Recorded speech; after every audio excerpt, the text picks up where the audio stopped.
From paper to full 3D probing, there is a lot of ways to find Z on a CNC machine. In this video, I'll cover 5 of the most common methods, along with the pros and cons of each. The first method is the classic paper method. This is probably how most people start out because it's simpler, basically free, and works on almost any machine. You slowly jog the tool down until the paper just barely drags under the cutter, and then you subtract the thickness of the paper, which is roughly 3.5 to 4 thou, and that gives you the top of the part. The downside is it depends a lot on feel. As you can see, I went too deep and actually gouged the part. And everybody has different feelings, so one person might stop too short, another person compresses it too much like me, and the thickness of the paper itself can vary slightly, so it leads to a bit of inaccuracies. Which for hobby woodworking usually works surprisingly well, but if you want precision, it's not the way. The next method is using a gauge block or a feeler gauge of known thickness to set your Z. This works similar to the paper, except now you're using a known material thickness instead of guessing.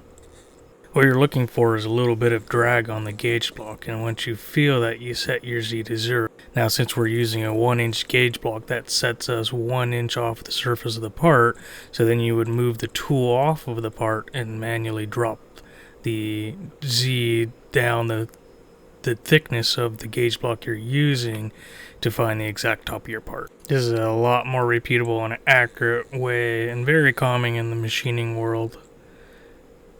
It's still manual, but definitely more controlled than paper. I also tend to use a gauge block for setting up lathes because it gets you an inch off of the nose of the spindle on a lathe.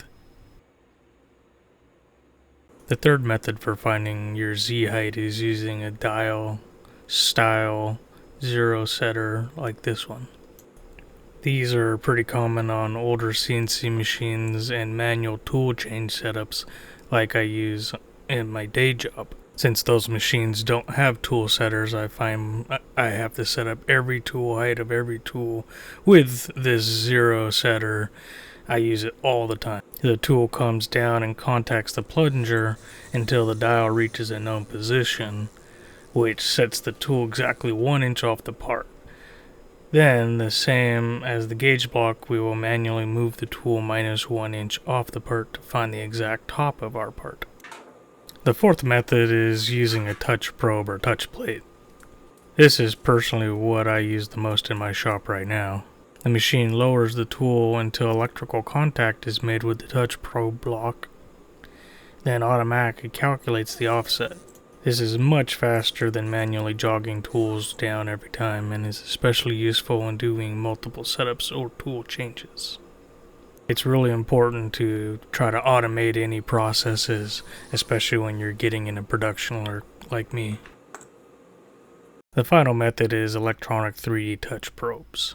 I don't personally have a full setup like this, but this is where the higher end CNC routers and VMCs really separate themselves. At the end of the day, there isn't really one correct way to find your Z height. It really depends on what you're making, how accurate you need to be, and how efficient your workflow needs to become.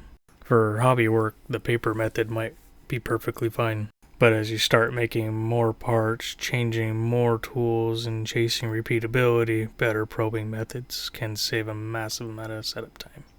And as always, thank you for watching.